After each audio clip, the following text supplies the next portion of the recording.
আসসালামু আলাইকুম ভিউয়ার্স, জানিয়ে দিব সর্বশেষ সংবাদগুলো।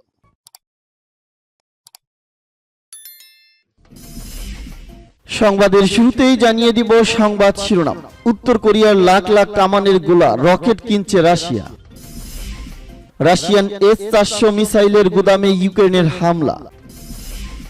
সৌদি আরবের সাথে যুদ্ধের জন্য প্রস্তুত ইয়েমেন, বললেন প্রতিরক্ষা মন্ত্রী। চীনের মহড়া যুদ্ধের সক্ষমতা বাড়িয়েছে তাইওয়ানের, বললেন প্রেসিডেন্ট শাই। আজারবাইজানের সঙ্গে তুরস্কের যৌথ সামরিক মহড়া শুরু। এবং জানিয়ে দিব সর্বশেষ শিরোনাম। ইউরোপ যা বপন করেছিল তার ফসলই এখন তুলছে, বললেন এরদোগান। এতক্ষণ শুনছিলেন সংবাদ শিরোনাম, এখন শুনবেন সংবাদের বিস্তারিত। তো বন্ধুদের কাছে রিকোয়েস্ট রইল, এই ভিডিওতে একটা লাইক দিবেন, আর ভালো লাগলে অবশ্যই বন্ধুদের মাঝে শেয়ার করে দিবেন। উত্তর কোরিয়ার লাখ লাখ কামানের গোলা রকেট কিনছে রাশিয়া। উত্তর কোরিয়া থেকে লাখ লাখ কামানের গোলা ও রকেট কিনছে রাশিয়া। যুক্তরাষ্ট্রের নতুন গোয়েন্দা প্রতিবেদনে এই তথ্য জানানো হয়েছে।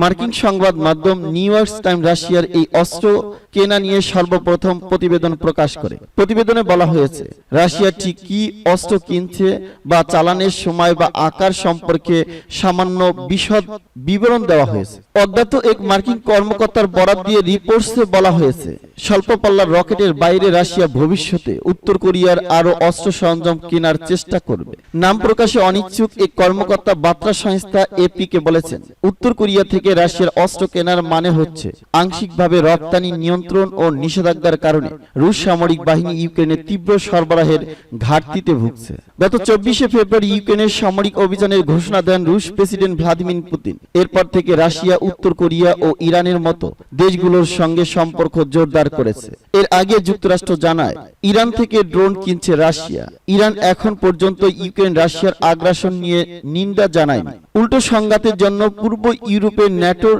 সম্প্রসারণকে দায়ী করেছে। জুলাইতে উত্তর কোরিয়ার সঙ্গে সম্পর্ক ছিন্ন করছে ইউক্রেন। পূর্ব ইউক্রেনের দুটি স্বশাসিত প্রজাতন্ত্রের স্বাধীনতাকে স্বীকৃতি দেওয়ার দলে রাশিয়ার সঙ্গে যোগ দেয় উত্তর কোরিয়া। রাশিয়ান S-300 মিসাইলের গুদামে ইউক্রেনের হামলা।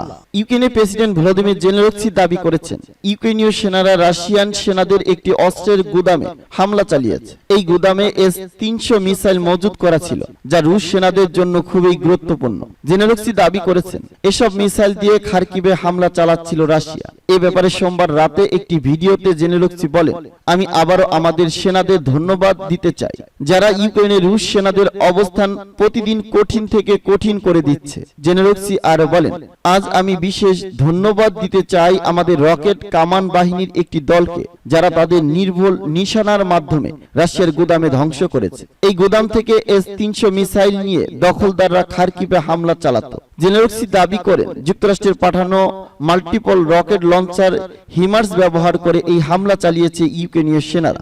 এদিকে ভলোদিমির জেলেনস্কি এ দাবির সত্যতা যাচাই করতে পারেনি আন্তর্জাতিক গণমাধ্যমগুলো। তাছাড়া রাশিয়াও এ হামলার ব্যাপারে কোনো কিছু বলেনি। সৌদি আরবের সাথে যুদ্ধের জন্য প্রস্তুত ইয়েমেন, বললেন প্রতিরক্ষা মন্ত্রী। ইয়েমেনের প্রতিরক্ষা মন্ত্রী মেজর জেনারেল মোহাম্মদ আল আতিফি বলেছেন, সৌদি নেতৃত্বাধীন আরব জোটের বিরুদ্ধে সর্বাত্মক যুদ্ধের জন্য তার দেশ সম্পূর্ণভাবে প্রস্তুত রয়েছে। তিনি সতর্ক করে বলেন, যদি সৌদি আরব নতুন করে যুদ্ধে আসে তাহলে ইয়েমেনের সামরিক বাহিনীর উন্নত যুদ্ধ সক্ষমতায় তারা হতভম্ব হয়ে যাবে।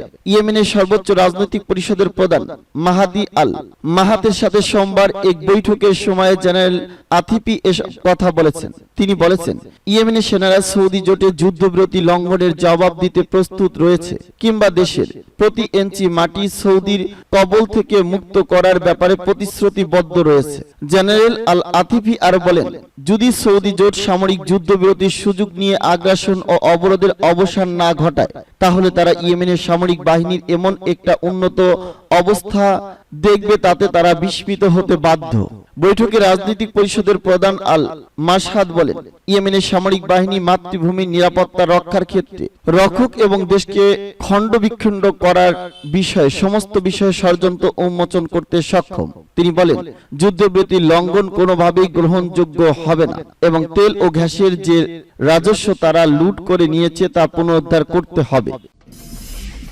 চীনের মহড়া যুদ্ধের সক্ষমতা বাড়িয়েছে তাইওয়ানের, বললেন প্রেসিডেন্ট শাই। তাইওয়ানের প্রেসিডেন্ট শাই ইং ওয়েন বলেছেন, তার দেশের সেনাবাহিনীর যুদ্ধের সক্ষমতা এখন আগের থেকে পরিপক্ক। এখন তারা যুদ্ধ করতে আরো পারফরমেন্স। সামরিক মহড়ার জন্য চীনকে ধন্যবাদ। তাইওয়ানের পূর্ব উপকূলে বিমান বাহিনীর সদস্যদের সঙ্গে আলাপকালে প্রেসিডেন্ট শাই ইং ওয়েন এই মন্তব্য করেন। তাইওয়ান উপকূল জুড়ে এখনো উত্তেজনা ও হুমকি রয়ে গেছে বলেও মন্তব্য করেন তিনি। গত মাসে যুক্তরাষ্ট্রের প্রতিনিধি পরিষদের স্পিকার ন্যান্সি পেলোসি তাইওয়ান সফর করেন। এরপর চীন নজিরবিহীন সামরিক মহড়া শুরু করে। প্রেসিডেন্ট শাই বলেন, চ্যালেঞ্জের মুখে আমাদের সেনাবাহিনী শান্তভাবে জবাব দিয়েছে, কঠোরভাবে দেশের নিরাপত্তা রক্ষা করেছে। এ সময় তিনি বলেন, আমাদের সেনাবাহিনীর যুদ্ধে মোকাবেলার সক্ষমতা এখনো আরো পরিপক্ক ও শক্তিশালী। দেশের সশস্ত্র বাহিনী নিয়ে তিনি খুবই গর্বিত বলেও মন্তব্য করেন তিনি। আজারবাইজানের সঙ্গে তুরস্কের যৌথ সামরিক মহড়া শুরু।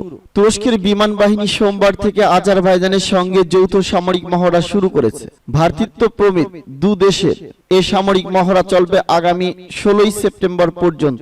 আজারবাইজানের প্রতিরক্ষা মন্ত্রণালয় জানিয়েছে, তুর আজ ইগল 2022 নামে কৌশলগত এ যৌথ সামরিক মহড়ার দেশ দুটির বিমান বাহিনী অংশগ্রহণ করছে। মহড়ার আগে সোমবার সকালে দু দেশের সেনা সদস্যদের অংশগ্রহণে একটি অনুষ্ঠানের আয়োজন করা হয়। ইউরোপ যা বপন করেছিল তার ফসলই এখন তুলছে, বললেন এরদোগান। ইউরোপে বর্তমানে যে জ্বালানি সংকট ও জ্বালানি নিয়ে যে সংখ্যা দেখা দিয়েছে তার জন্য রাশিয়ার উপর আরোপিত নিষেধাজ্ঞাকে দায়ী করেছেন তুরস্কের প্রেসিডেন্ট রেসেপ তাইপ এরদোগান। ইউরোপে বর্তমানে গ্যাস সরবরাহ পুরোপুরি বন্ধ করে দিয়েছে রাশিয়া, এজন্য তারা দায়ী করেছে পশ্চিমা নিষেধাজ্ঞা। এবার রাশিয়ার পক্ষ নিয়ে তাদের সুরেই সরাসরি কথা বললেন টার্কিশ প্রেসিডেন্ট। নিষেধাজ্ঞার বদলা দিতে পুতিন যে গ্যাস বন্ধ করে দিয়েছে সেটিরও সাফাই গিয়েছেন এরদোগান। এরদোগান বলেছেন, ইউরোপের দেশগুলো যা বপন করেছিল সেটিরই ফলই এখন তুলছে। প্রেসিডেন্ট এরদোগান আরো বলেন, পুতিনের প্রতি ইউরোপের আচরণ তাদের নিষেধাজ্ঞা মিস্টার পুতিনকে ইচ্ছাকৃতভাবে অথবা অনিচ্ছাকৃতভাবে উদ্বুদ্ধ করেছে বলতে, যদি তোমরা এটি করো আমি এটি করব। তিনি আরো বলেন, সে সব অস্ত্র ব্যবহার করছে। দুর্ভাগ্যজনকভাবে গ্যাস সে সব অস্ত্রগুলোর মধ্যে একটি। এদিকে এর আগে সোমবার রাশিয়ার মুখপাত্র দিমিত্রি পেসকভ বলেন, নর্থ স্ট্রিম পাইপ লাইন দিয়ে গ্যাস সরবরাহ বন্ধ হয়ে গেছে কারণ তারা আমাদের উপর নিষেধাজ্ঞা আরোপ করেছে।